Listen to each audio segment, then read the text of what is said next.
The Shaw Classic was an incredible show with great energy, as I mentioned when I went through my full results and recap show event by event. But today I want to talk about and focus about the highlights and lowlights in the 2021 Shaw Classic, starting off with a bunch of highlights, and there were a lot of them. So first and foremost, what has become Brian Shaw's signature and Kerry Shaw's signature, top treatment and classy treatment of the athletes.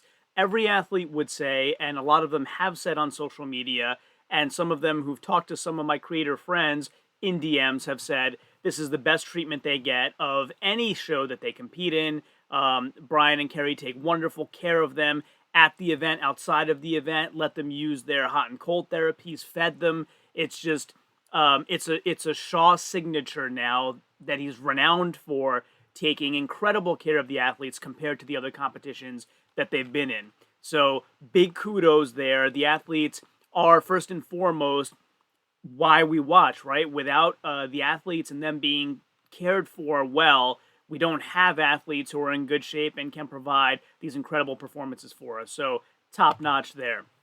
Second, really big highlight of the 2021 Shaw Classic was the first thing I noticed when I logged on. The crowd was super hyped, incredibly loud, and incredibly invested in every single athlete. So they weren't there rooting for just their countrymen or just their favorite. The crowd was super loud for everybody and really egging them on to give their best performances. Even some of the guys who ended up with injuries or coming in with injuries really had the crowd support.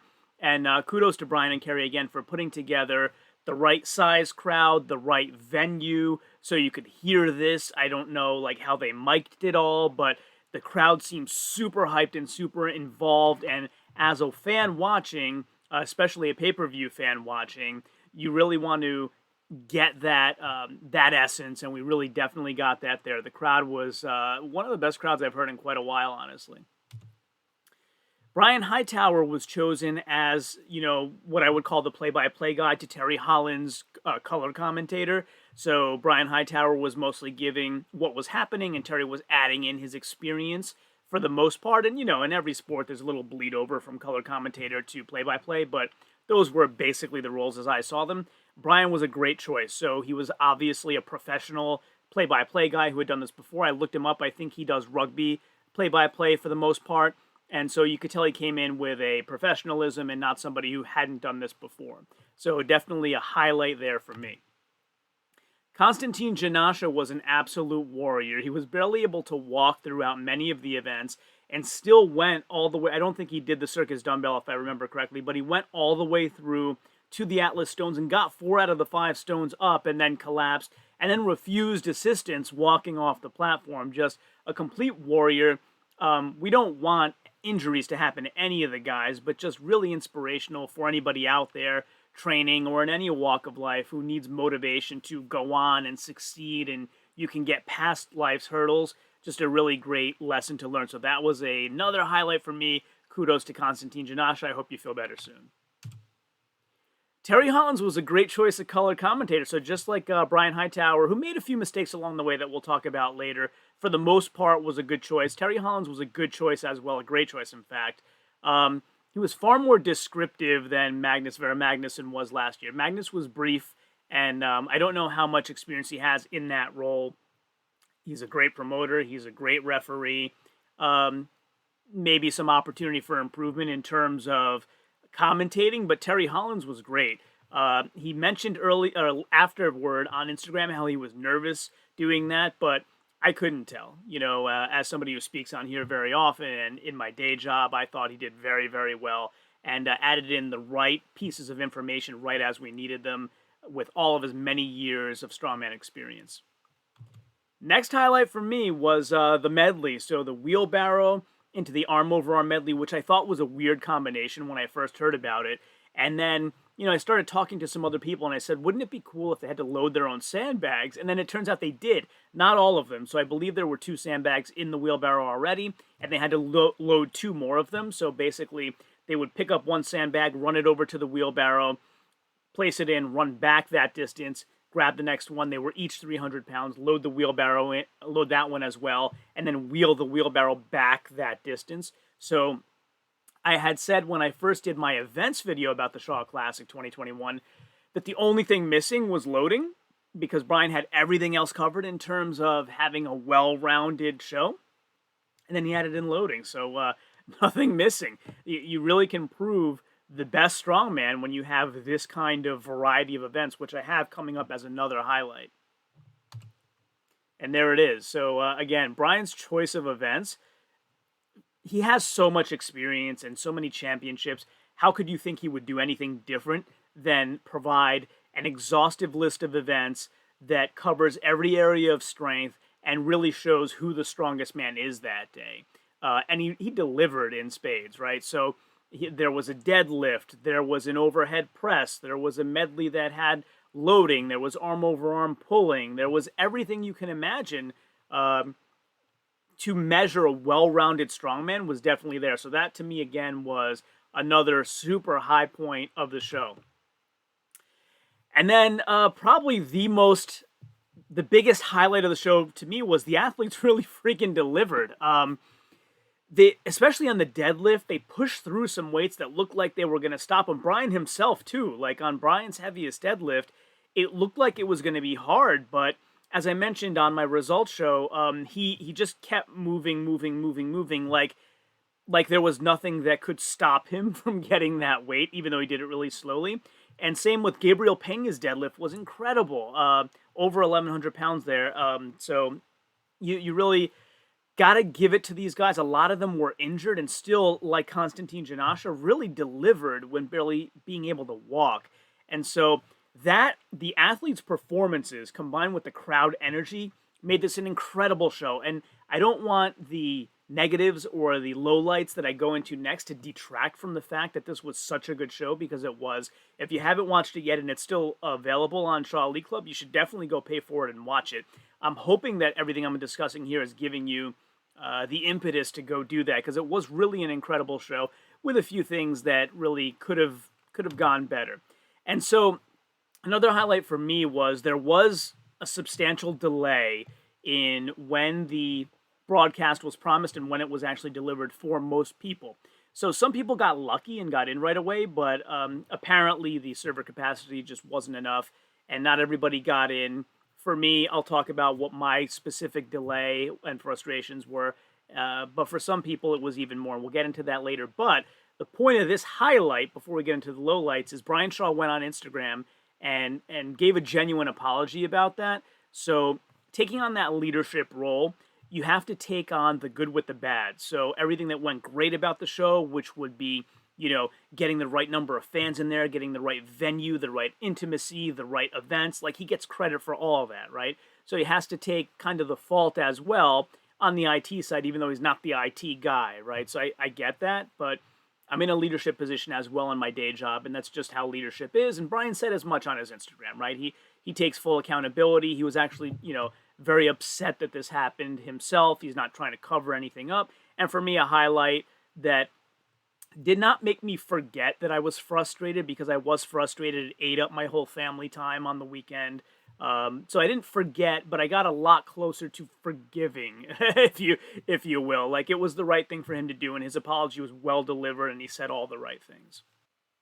And at this time, I'd like to let you know that this video is being sponsored by our good friends at Garage Gym Life Media. If you like some of the analysis I've done on domestic contests in the past and want to know some more about the fine folks who are putting together and streaming some of those contests, I'm going to let John Greaves III, the founder of Garage Gym Life Media, tell you a little more about it.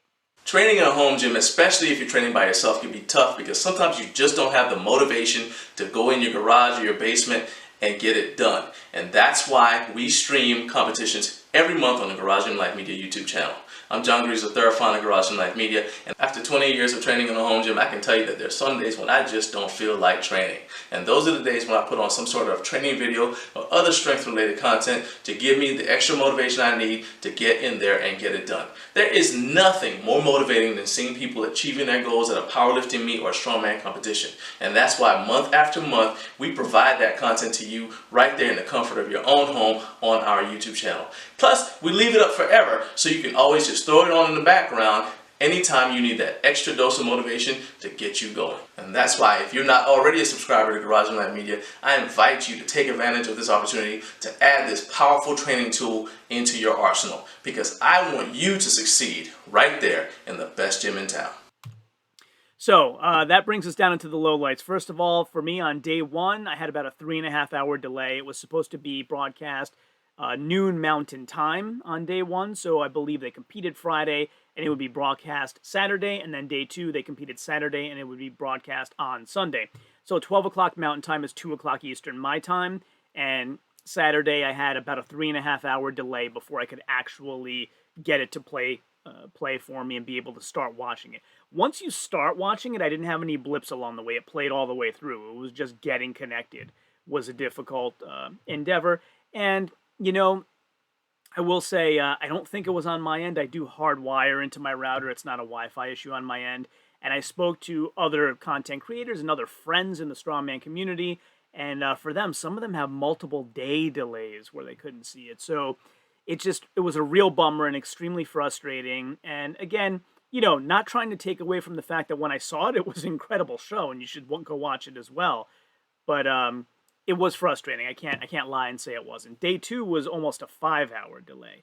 So again, this is, you know, you have plans with your family, and this eats into that. And again, Brian's not hiding that, right? He's acknowledging it's a problem. He apologized, said it would never happen again. My frustration was it happened last year, and the delays were, I think, around 2 or 3 hours then. They were a little worse this year. And so I think, you know, when you do this kind of capacity planning, you have to figure out the crowd that you're expecting to be logging on and double or triple it. Like you can't, I don't know how they planned it, but I think that's the way to go. Just way over planned, because you want to give people the greatest experience, and I know he does as well. So moving on, they had the infographics with the scoring after each event and the overall, and so it was incorrect multiple times. I redid the math over and over again. I collaborated with other content creators to make sure my numbers were right, well-known people in the strongman creation industry, and they were even off by about 24 points in one case for Graham Hicks. He was at 46.5 points, if I remember correctly, and it said 22.5 or something like that. In fact, let's go take a quick look through that, if we will. And so here's the overall standings. And anywhere where you see where I made a red or a green font, that means they were off. Green means too generous. Red means too low. So if we go down the overall placings, we'll see Ivar Smokstellis came in 6th place, and I believe should have been in 9th place because he got 10 points too many at one point, and I'll show you the breakdown of that in a minute. So he ended up with 79 points, and I believe he should have been at 69 points. And that threw off a bunch of other guys, right? So Bobby Thompson ended up in 7th. He should have been 6th. Adam Bishop ended up in 8th. He should have been 7th. Maxime Boudreau ended up in 9th and should have been 8th. And again, apologies if I'm wrong here and miscalculated anywhere. I did do the math several times and did talk to some other content creators who did as well and confirm this. Constantine, they just didn't say his points at the end, so we'll get to that in a minute. But I believe the 10th place they gave him is right. And then down at the bottom, Jerry Pritchett was given 15th place. I thought he should have been 16th because there was a mix-up on Atlas stones, which I talked about in my results video as well. And Shivalkov was given 16th, and he should have been 15th. So why did those things happen? I'll show you how they all broke down. So if we go into max log, I think max log was all right? Or I'm assuming they're all correct, because the events that come after I add on to the max log points to see if anything deviates. So max log is kind of our baseline. I have to trust that they got it right because I have no way to know if they didn't, right? And so then we move over to max yoke, and I think it was still right there. Let's see. Let me show you max yoke and bag toss on the same screen here. Yoke was right. And then we move on to bag toss. So bag toss, Trey Mitchell ended up with a point less than he should have had overall, not on the bag toss itself. And then as we go down, I think everybody else was correct there. Yep. So just to give you a little bit more detail on what I mean by scoring was off.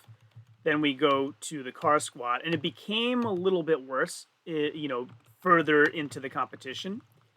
Car squat, here you go. Adam Bishop ended up with, not on the squat itself, but overall total, 5 points more than he should have. So basically he had 12 points on the car squat, and his total before that was 18.5. So that should have been 30.5, and they gave him 35.5.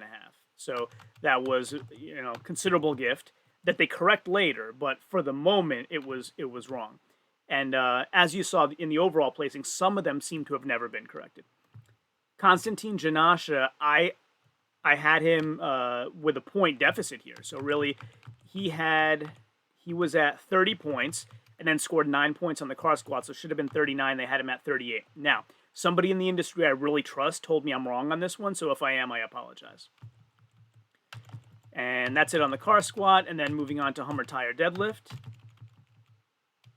We had Konstantin carrying that, what I calculated as a point too low. I think everybody else was right. Let's see if we had any other differences. Nope, that's it there. But as you see, they add up. Like, this is 5 or 6 mistakes, not even counting the overall placings yet. And then the wheelbarrow arm over arm, they listed Bobby Thompson with 11 points, and it should have been 6. And then they listed Trey Mitchell with 12, I believe. Yeah, and he should have been 5. So they added it correctly in the overall. So you see Trey's overall at this point was 73.5 points, which is what I had as well. So the overall was right, but what they said he did in the individual event was not right. And so then you had here Konstantin, I believe, still carrying that 1 point deficit, which I don't think they ever gave him back, unless my math is wrong. And Jerry Pritchett, the reason why I made this one red, even though it's 18, is that they listed Big Z twice, and one of the Big Z's was actually Jerry Pritchett. So you had to kind of figure it out by process of elimination. And then I think after the circus dumbbell, they did it again, or it was the previous event. They listed Big Z twice, 2 different times. One time he was Jerry Pritchett, and one time he was Konstantin Janashia. Shivlikov here, they had his total at 36 points after the circus dumbbell, should have been 22.5. And then this is the one I was talking about with Graham Hicks. They had his total at 22.5 points, and it should have been 46.5. He zeroed this event, but he already had 46.5, as you can see here, coming into the event. So, mistake there. And then you had Janashia still with that point down, if my math is right, which again I'm being told it's not. Ivar Smokstellas, this is where he gets the 10-point gift. So he had 45 points after the previous event. He gains 12 points. 45 and 12 is 57, not 67. And then Evan Singleton, I believe, got an extra point here. Should have had 74. Got 75. And then moving into the Atlas Stones. So the Atlas Stones was tough because they didn't tell us what everybody did. They didn't put up the infographic that they did for every other event, probably because it's the last event and they were trying to build up suspense for the final placings, but it made it hard to reverse engineer some of this stuff. But basically, that's what I'm talking about, what I mean when I'm discussing the scores. So, that being said, what else did we consider a low light? Well, we talked about Big Z appearing twice, 6 guys finishing in the wrong overall placing, I showed you that. Ivar's got a 10-point gift, I showed you that. And I love Ivar's. Please don't misconstrue. Like, I really am a big fan of Ivar Smokstellas. I just want everybody to get the points that are correct, right? Because it affects prize money. I don't know what the breakdown was for each of the prize money. And if everybody's getting the same money, then I'm sorry. I apologize. But in most shows, podium guys, finish with higher prize money. That being said, another highlight I should add here is, if you didn't know, Brian Shaw was always going to disperse whatever he earned evenly to the other guys, and he ended up placing second, so it should have been a considerable amount of the purse that he dispersed to the other guys, so kudos to Brian for doing that. Talked about Konstantin, Gabriel Pena being shortchanged because of the Atlas Stone, so that again, Gabriel Pena finished 3 stones and so did Jerry Pritchett. Gabriel was faster, Jerry was slower. Jerry got like 5 points, I think, and Gabriel got 1. And actually Gabriel Rayom, who only did 2 stones, was given more points than Gabriel Pena, who did 3. So I believe he was shortchanged 4 points. Brian Hightower kept referring to Terry Holland as singular, Holland, not Hollands. So these are nitpicky things, but you want to practice them before you get on the air, right? And like my little joke, of course, I say this in jest, but Brian Hightower, Terry is twice your size. You should know he's 2 guys, Hollands. And then this one was funny. So Brian Hightower kept pronouncing Gabriel Rayom as Hroom, like he's a race car driver, like Hroom, instead of Rayom. So it's Rayom. I have, again, like a French friend in the industry who many of you know who he is, who told me what the correct pronunciation is. And in fact, Gabriel pronounced his own name in Shaw Strength's own video with this title, right? Shaw Classic Athlete Preview, Shaw versus Zaviscus, before the show. So maybe watch that kind of stuff, prepare, and get that right. Brian Hightower referred to Brian Shaw as a 4-time strongman champion. So I think he's using that as a generic term to protect himself so he doesn't say the wrong thing. But strongman is a general term for the sport, right? Brian Shaw has 26 international strongman wins and 2 national ones, as far as I'm aware. He's a 4-time world's strongest man champion. So just to be specific there. Some guys didn't do certain events and we didn't hear anything about them. So specifically on the car squad, a lot of guys opted out. I think Evan was having some issues with his knees. Gabriel was saving himself for the deadlift, like different things that we didn't hear about until later on. So it was a little surprising to just wonder why 12 out of 16 guys did a particular event. Would have liked to see actual performance values on everything. So they gave us points for everything except Atlas Stones, but I don't think we got times for all the yoke runs and things like that. And, you know, some fans don't care about that, but folks who are trying to put together detailed results and really make people excited to go pay for this and watch a wonderful, wonderful show, like we use that data to make that argument. Talked about no Atlas Stone leaderboard, and Brian Shaw and Trey Mitchell's overall points were not shared. I had to derive that as well, and that was a little weird. So like they announced everybody's points, brought them out, lined them up, and then Brian and Trey and our 1 and 2 are these guys, and we're about to tell you the time on the Atlas Stones, and they never gave us their overall scores. Or if they did, I didn't hear it after watching 4 times. So again, if I'm wrong on any of this and these things happened and I didn't see them, my apologies. I didn't think there was enough adulation for Trey Mitchell at the end when he won. And this might be the editing and how it was edited, but after the show, there was about 7 minutes of, you know, thanking all the different parties who were very instrumental in making it such a great show that it was. And then I just thought the mention of Trey was really brief. Just really brief, right? Like, he just won a really hard show against the best guys in the world. And, like, maybe if you watch my results show, and I'm not trying to say I'm better than anybody else, but if you watch my results show, at the end I made it a point to, after giving you everybody's results, to go back and tell you what Trey Mitchell did on each event, because he deserves extra time, and I just didn't feel like he got the extra time. That's all. This one got me because I'm a huge JF Caron fan, and JF actually beat Brian Shaw in Circus Dumbbell, which I don't think many people expected. I thought Brian was going to win the Circus Dumbbell, especially without Novikov there. And on JF's 5th and final rep, the cameraman panned away for some reason. So, again, a little nitpicky, but I was like, this is one of the great things I wanted to see in this show. And then, of course, the 2 elephants in the room, one we discussed was the network issues, right? Being able to connect on time, which really did cause some frustration. And, you know, I'm not trying to complain. We want to see a great show. We just want to see it, right? And the other thing is just the inability to share results. So I'm just going to say, frankly, from our point of view, we're not trying to subvert any plans to get the athletes their highest payday. In fact, we're doing the opposite. So we would like to share results immediately, like we do on other shows, to get people hyped up to go pay for it and watch it. And the Shaw Classic 2021 was an incredible show with incredible energy and incredible athlete performances. And all we want to do is tell people who haven't paid to watch it yet all the wonderful things that happen so they can get a picture in their mind and go watch it. We're trying to augment that. And in fact, in that process of helping the athletes gain even more by getting some fans that maybe weren't going to go watch, we want to grow the sport as a whole as well. It gets the athletes paid and it gets fans more motivated who maybe were not motivated to watch before. Having to wait multiple days like this to share results, like, we're really close to Europe's Strongest Man now. People's interest is kind of waning and moving to the next thing when they have to wait so long.